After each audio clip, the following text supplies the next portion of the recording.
Kashin Koji just got knocked unconscious, and somehow that's probably the most dangerous thing that's happened to him all month, because if you're Amato and somebody just delivered you the only man on the planet who can see multiple futures directly to your doorstep, you're not seeing a patient, you're seeing an opportunity. And if there's one thing that Boruto keeps reminding us, is that giving Amato access to unconscious people has historically gone about as well as giving Orochimaru access to a daycare center. Some kids are going to come up missing. Join me in today's newest Naruto Explained video, where your OBC, your original Boruto chief, takes a look at why Kashin Koji being captured by Amato should put the fear of God into you, like someone cursed the name of Jashin right in front of Hidan and you just happen to be the one that's bleeding. Also, if you haven't already, make sure to check out the chapter review, which is up on the channel and will be linked down in the description box and in the end credits for those who haven't seen it. Also linked in the description box and in credits is my new video on my Everything One Piece Explained channel, which I strongly recommend if you're a fan of One Piece or you're curious about the series and you're thinking about getting into it. So, for most fans, the immediate takeaway from chapter 35 of Two Blue Vortex is that Kawaki defeated Kashin Koji via playing the trap card known as Amato's shutdown code. But honestly, the fight itself, if you even want to call that a fight, might have ended up being far less important than what happens next. What's going to happen in the next chapter? Because for the first time since Kashin Koji's 10 Directions ability has awakened, he's completely vulnerable. He can't hide in that cave that he's been lurking in for the last 3 years. The abandoned Orochimaru hideout that Kashin Koji added another layer of protection over just to be safe and ensure that nobody could find the exact location. Not Boruto, no summoning jutsu, no flying Raijin teleportation, no future vision updates, no ability to refuse what it is that's happening to him, no ability to run. Just unconscious cyborg sitting in a laboratory with the single most morally flexible scientist in the entire franchise. And that should terrify everybody. To put this into perspective right now, if I told you that you had to lay on a table for hours in the same room as Orochimaru, would you feel safe? I don't know about you, but I'm checking every hole on my body by the time that I'm done, and I'm checking new ones because there are probably going to be new holes there. And Kashin Koji's smart, he's doing the same thing when it comes to Amato, because Amato has never been the kind of character who lets opportunities pass him by. Every single action that he's taken in this story has revolved around the same thing. Akebi, his daughter, the failed revival of his daughter. He's made clones of her, but they all had Delta's personality. All had the memory, but no personality. And it's because a clone doesn't have the soul of the person that they're cloned after. Delta isn't Akebi, and Kashin Koji isn't Jiraiya. Mitsuki and Log aren't Orochimaru. They're just clones. Amato wants the real thing in a living, breathing body, even if it might not be possible. Everything else is secondary. The Kara organization, he betrayed them. The creation of cyborgs, so basically taking human beings and experimenting on them against their will, he didn't care. The manipulation of Kawaki after having killed dozens of kids to try to find a host for Ishiki, he didn't care. The constant lying, the half-truths, all the contingency plans, every road leads back to Akebi. In a way, you almost have to admire the dedication. He's not above stabbing everyone in the back for the sake of his daughter.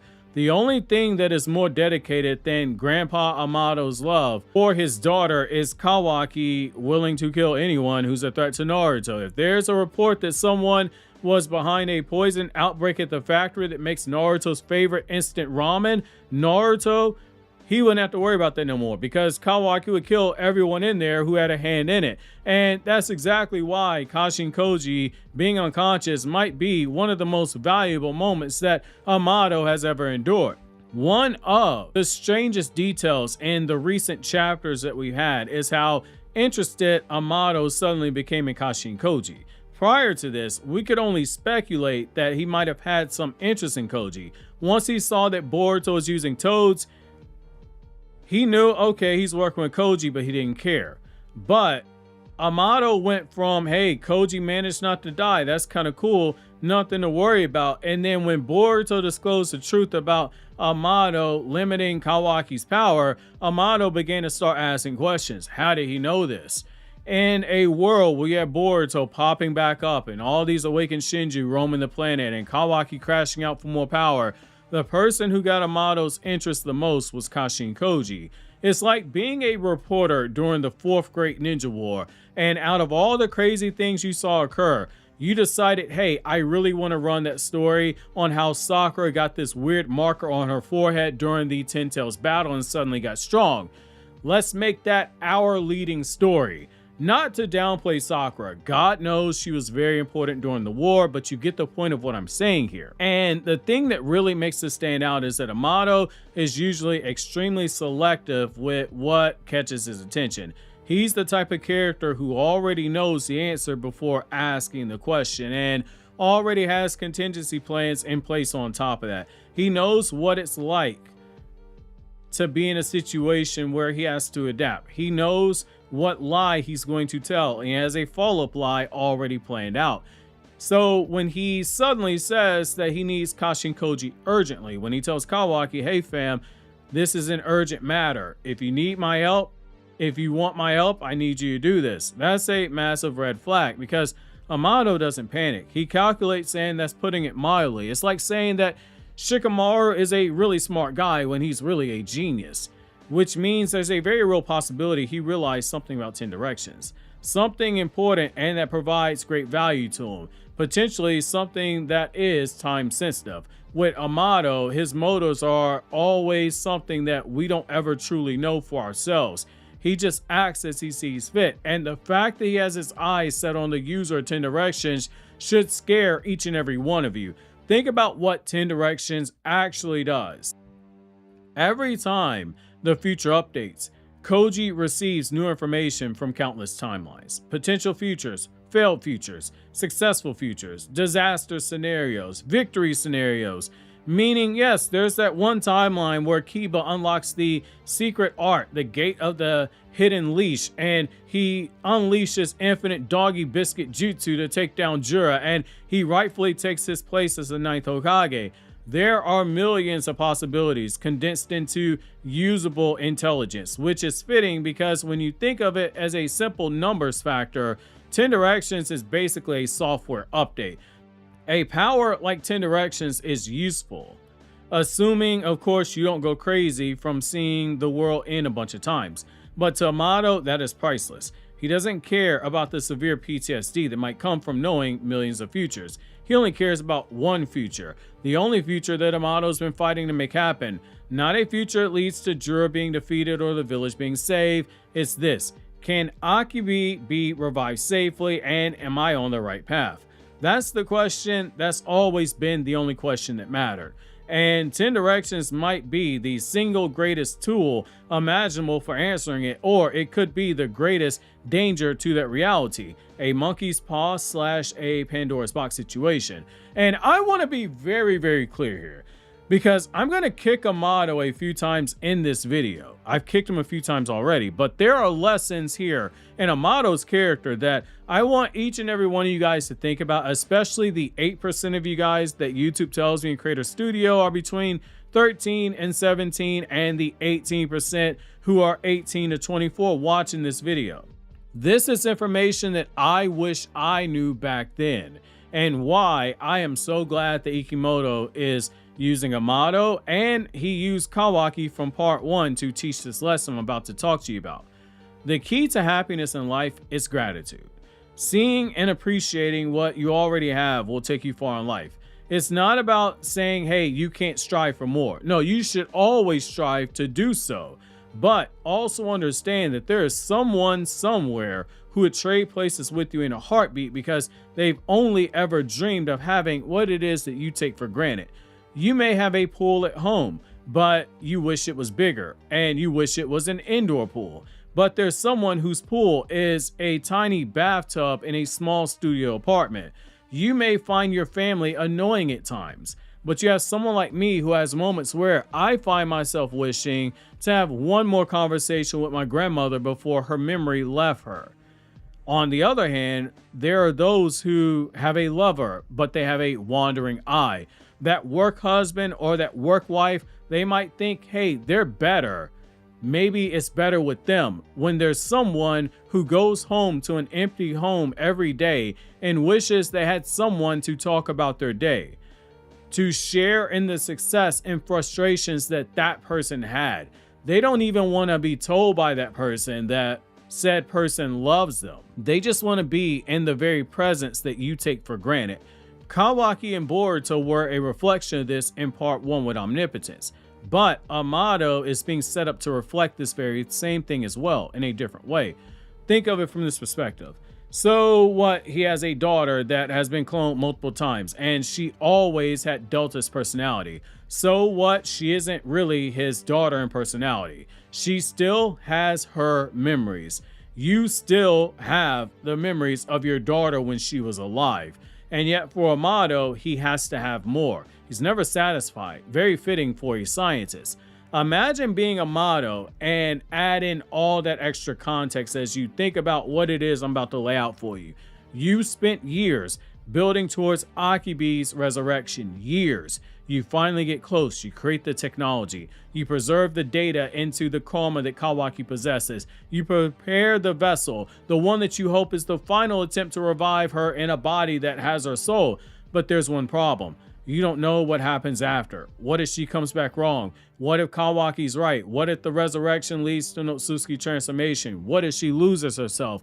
What if she becomes something else entirely that is a threat to humanity? What if you're Amato, someone watching your daughter already having died once before? What if she comes back and has to be killed off in front of you, in front of your very eyes yet again? There's no way you don't feel responsible for it. What if the thing that returns isn't truly your daughter? What if in all your scientific mumbo jumbo and dabbling in the Otsutsuki clan lore, you end up crossing lines that you can't come back from? Those questions would haunt somebody. And at the very least, it should haunt somebody that is especially already consumed with grief.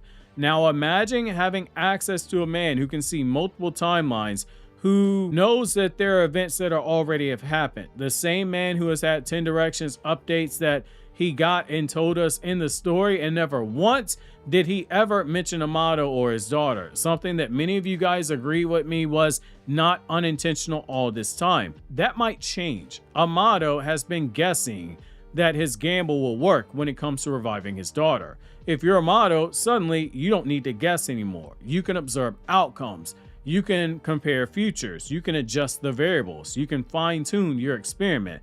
And that sounds exactly like something that Amato would do, because at his core, Amato isn't acting like a scientist anymore. He's acting like a gambler who's already lost everything. The only difference is that his casino happens to be reality.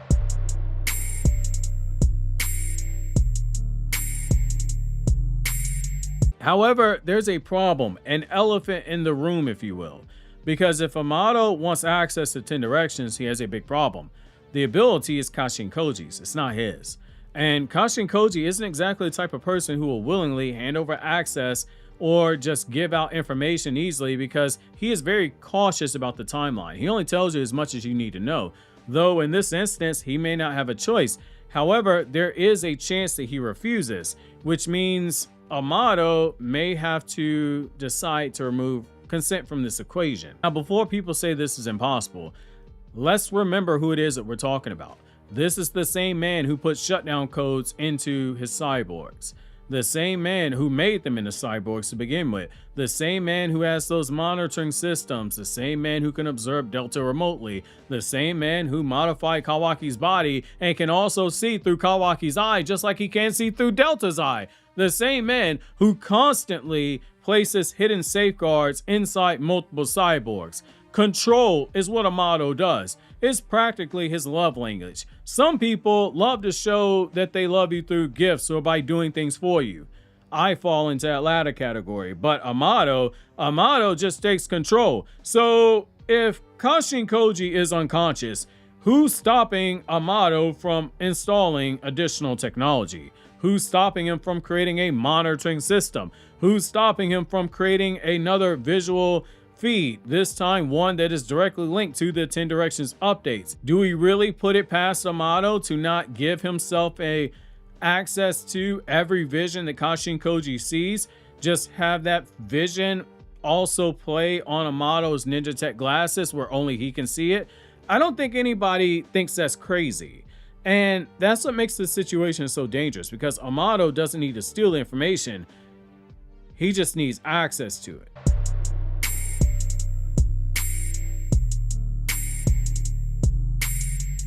But let's take it a step further.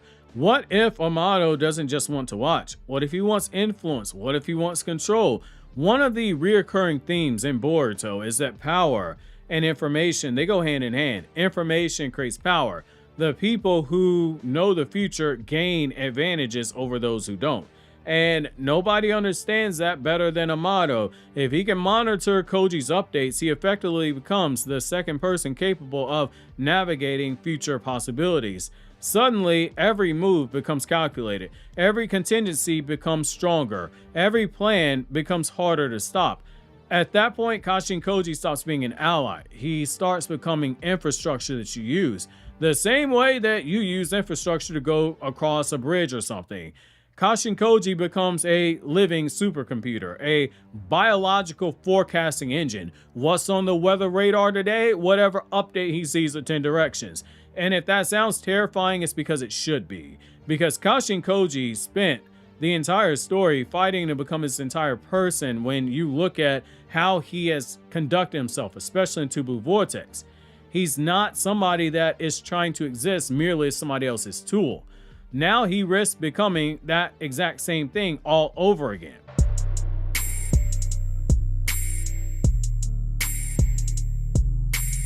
What makes Amato fascinating is that he's not evil.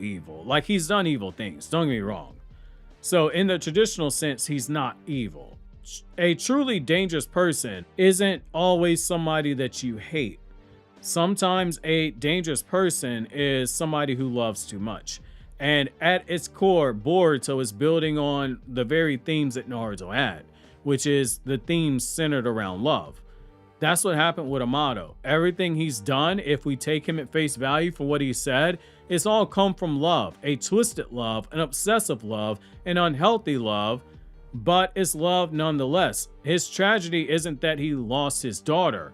Instead, his tragedy is that he never accepted losing his daughter, and he refuses to accept it. That distinction matters a lot, because grief and acceptance are not the same thing. You can grieve forever, but eventually acceptance requires acknowledging reality.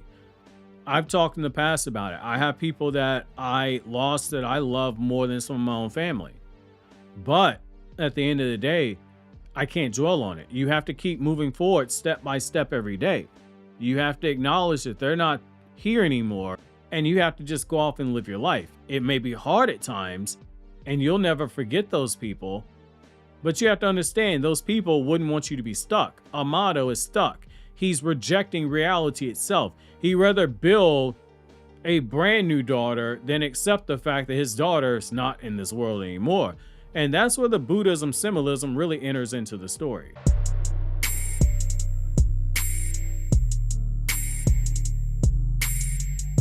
One of the central teachings in Buddhism is attachment. Attachment creates suffering, not because love is wrong, but because clinging to things that cannot last is inevitably something that causes pain. Everything changes, everything ends, everything is impermanent. The moment that you refuse that truth, suffering begins. Amato is essentially a walking embodiment of that lesson. He can't let go, he can't accept that impermanence, he can't accept death, so every action pushes him towards suffering. The cycle is samsara. Life, death, and rebirth. You suffer. Every attempt to fix that loss of his daughter creates new problems. Every step forward traps him further. The more he chases Akebi, the further away from peace that Amato is. And that's why Amato is such a brilliant character. He's a human character. His intelligence isn't enough to save him. His technology can't save him. His plans can't save him. The only thing that can save him is acceptance. And psychologically speaking, I really think that we have to look at how it is that somebody reaches this point, because parents who lose their children often experience something that breaks the moral framework of people who truly live life and gone through trauma. Children are supposed to outlive their parents. That is the expectation. That's the psychological contract that you make. When that contract is violated, whether it be a act of God and your child dies, or somebody takes your child from you, some people never fully recover.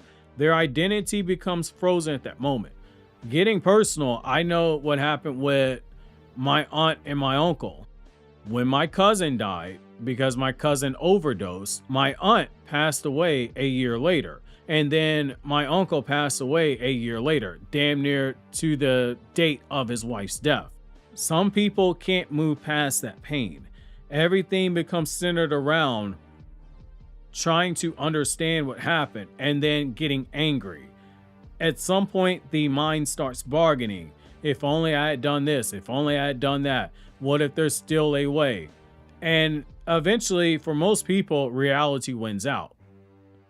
For Amato, reality, he's rejected it because he possesses something that most parents don't. He possesses the actuality to pursue the impossible. He has technology, resources, knowledge, power.